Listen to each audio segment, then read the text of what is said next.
부자는 경제신문을 읽는다. 한국투자증권 이프랜드예요. 김건지 차장과 함께합니다. 안녕하세요. 네, 안녕하십니까? 네, 유튜브 지금 운영하고 계시죠? 아, 저희 회사에서 개인 채널은 아니고. 네, 개인 채널은 예. 저희는 할 수는 없습니다. 네. 저는 어떤 거 하면 좀 괜찮을까요? 아, 먹방? 먹방 같은 거 제가 잘 좋아하시지 먹긴 않나요? 합니다. 좀 고민을 해보도록 하겠습니다. 먼저 헤드라인 보고요. 저희 뉴스 기사 체크를 해보겠습니다. 오는 15일 미국의 대중 추가 관세 부과 여부에 대한 투자자들의 극도의 경계심이 뉴욕 증시의 발목을 이틀째 붙잡았습니다. 미국, 멕시코, 캐나다 협정 비준에 청신호가 들어왔음에도 투자자들의 시선은 온통 미중 협상에 고정된 형국입니다. 한편 한국의 경제협력개발기구 OECD 선행지수가 29개월 만에 반등에 성공을 하면서 경기 바닥에 대한 기대감이 커지고 있습니다. 다음은 오늘 주요 일정인데요. 주 52시간제 시행을 앞두고 고용부가 보완책을 발표할 예정입니다. 소식 전해지는 대로 현장 연결해서 알아보겠습니다. 어젯밤에 역대 최대 규모의 슈퍼 예산이 국회 본회의를 통과했습니다. 작년보다 복지는 줄고 사회 간접자본 SOC 예산은 늘었는데요. 잠시 후에 증시의 영향력까지 체크를 해볼 거고요. 이 밖에 연말까지 고배당주의 기관 투자가 중심으로 프로그램 수급이 유입될 것이라는 전망이 제기되고 있습니다. 한편 애플은 코스피의 시총을 넘겨서면서 관련 부품주가 고공행진을 이어가고 있다는 소식 전해지고 있고요. YN텍은 장중에 신고가를 돌파해버렸습니다. 기관이 연일 순매수를 보이고 있고 반면 네이처셀은 라정찬 대표 구형 소식에 급락을 면치 못하고 있습니다. 주요 내용 이어서 체크해보겠습니다. 네, 첫 번째 기사 이거부터 다뤄볼까요? 예산안 통과, 어제 저녁에 좀 들려온 소식인데요. 내년도 예산안 512조 원대로 확정이 됐습니다. 저희가 CG가 준비되어 있는데 잠시 좀 체크해 보실까요? 총 지출 규모를 보시면요. 원안과 대동소이한데 작년 본 예산보다는 42조 7천억 원 증가해서 역대 최대 규모의 슈퍼 예산입니다.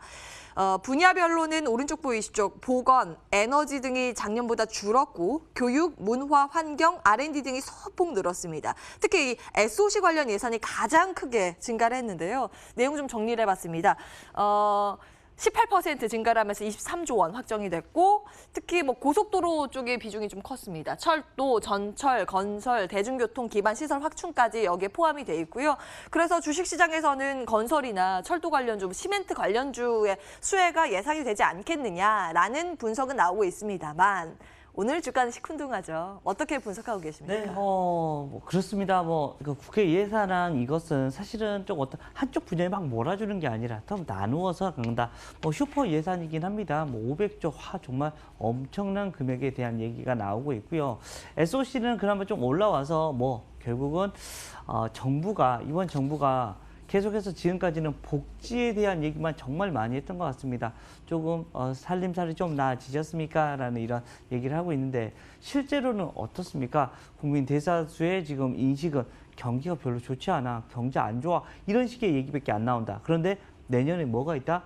총선이 있다라는 거 얘기를 해드리겠습니다. 총선이 있으면 결국은 표를 얻기 위해서는 우리 당도 지금 현재 그 집권하고 있는 우리도 경제를 살릴 수 있다는 것을 보여줘야 된다라는 거 얘기를 해드릴 수 있을 것 같고 거기에 가장 먼저 피부로 와닿을 수 있는 게 바로 건설 경기입니다. 건설을 좀 많이 띄워줘. 그래야지만 주가에 대한 경기가 좀 더 살아난다라는 것을 확인할 수가 있기 때문에 이쪽으로 돈이 몰리는 것은 어쩔 수가 없다. 이렇게 되면 건설 쪽으로 여러분들이 가장 먼저 생각을 해야 되는데 어딘 좀 제외하고 어찌됐든 이번 정부에서는 집값은 계속해서 잡으려고 노력을 할 겁니다. 그러면 그쪽하고 좀 상관이 없는 이런 건설주들 대표적으로 바로 삼성 엔지니어링을 얘기를 해드릴 수 있을 것 같고요. 거기 라인은 어떻게 보면 조금 더 이번 SOC에 어떻게 보면 탑픽으로 얘기를 해드릴 수 있지 않을까. 대형주 중에서는 그쪽 라인들을 여러분들도 생각을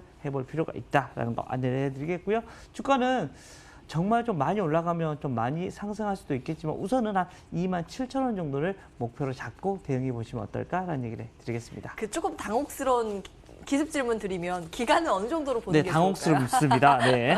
예. 기간은 대략적으로요. 우선은 한 6개월에서 1년은 이건 잡아야 되지 않을까라는 겁니다. 실제 1년간 쓰는 거고요.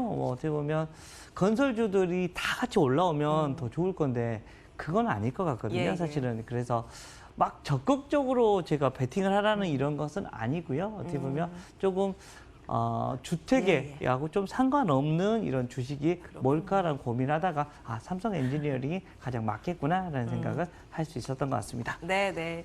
사실 이 기간까지 맞추면은 자리 깔아야죠. 사실 저는 기간에 대해서 그렇게 질문을 추가적으로 드리지 않는 편인데 그러니까 예산안이 주가에 어떻게 반영이 될까라는 측면에서 또 기습적으로 질문 드렸는데 답변은 6개월에서 1년 말씀 주셨고요.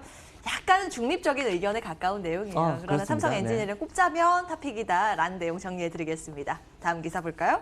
아이폰 관련주가 주식시장에서 잘 달리고 있습니다. 이게 사실은 조금 씁쓸한 내용인데요. 애플의 이 종목 하나, 미국의 주식 종목 하나의 시가총액이 코스피 전체 유가증권 시장 전체 시가총액 다 합친 것보다 넘어섰습니다.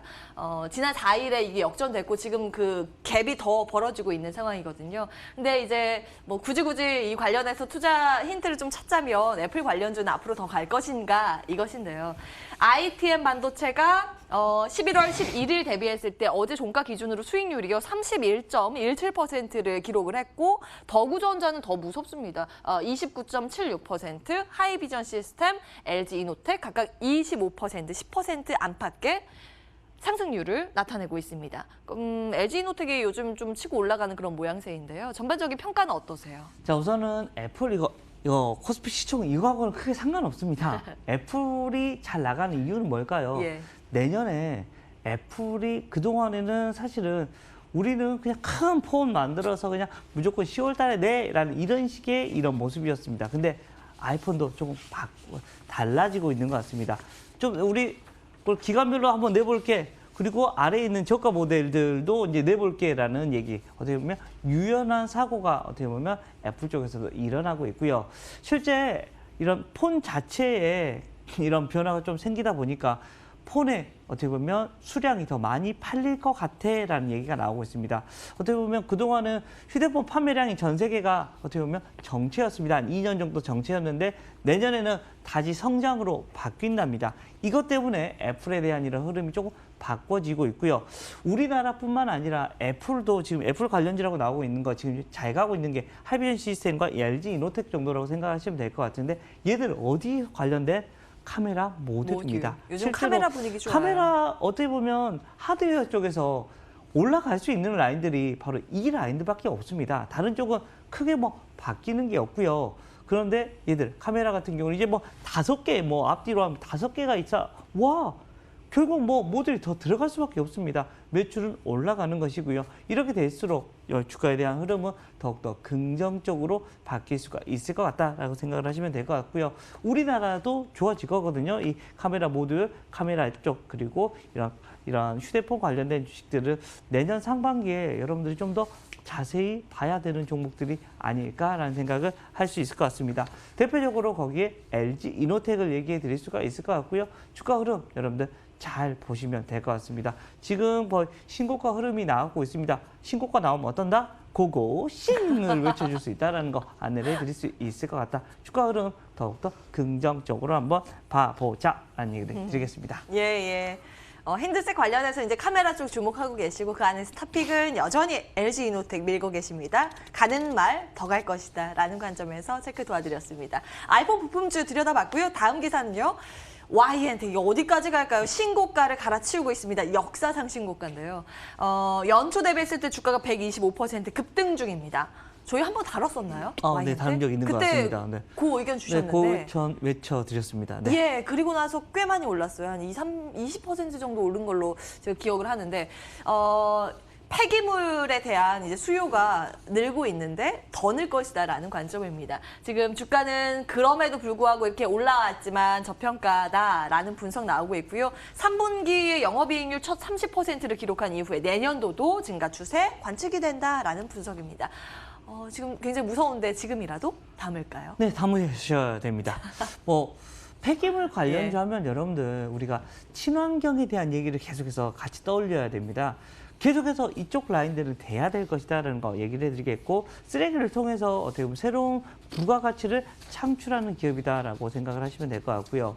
YN텍뿐만 아니라 뭐예요? 코엔텍, YN텍, 인선ENT 이런 회사들이 여기 폐기물 관련주라고 생각하시면 될 것 같고, YN텍 같은 경우가 이런 새로운 폐기물을 처리할 수 있는 곳을 또 선정을 했습니다. 그래서 OK가 됐고, 폐기물에 대한 이런 단가가 계속해서 올라가고 있다고 하네요. 이거 우리 쓰레기가 어디로 가는지 잘 모르는데 어찌됐든 잘 처리를 해주고 있는 거기 때문에 새로운 이런 주가에 대한 흐름 계속해서 나타날 수 있을 것 같고, 아직까지 이쪽 라인들이 뭐 10배 언저리밖에 하지 않습니다. 아직은 싸다라는 이야기를 해드리겠습니다. 그래서 밸류에이션을 충분히 더 받아도 누가 뭐라고 하지 않을 것 같습니다. 주가의 흐름 더 올라갈 수 있지 않을까라는 기대를 해볼 수 있을 것 같고요. 일단은 뭐 목표가는 한 13,000원 정도를 보고 여러분들이 접근하시면 좋을 것 같고요. 매입 처리 단가가 계속해서 상승하고 있다는 거 여러분들한테 얘기를 해드립니다.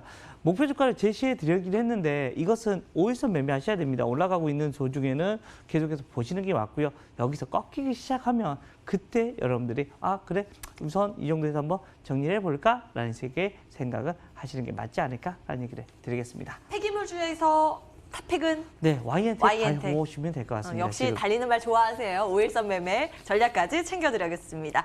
한국투자증권 이프렌드예요. 김건진 차장과 함께했습니다. 말씀 고맙습니다. 네,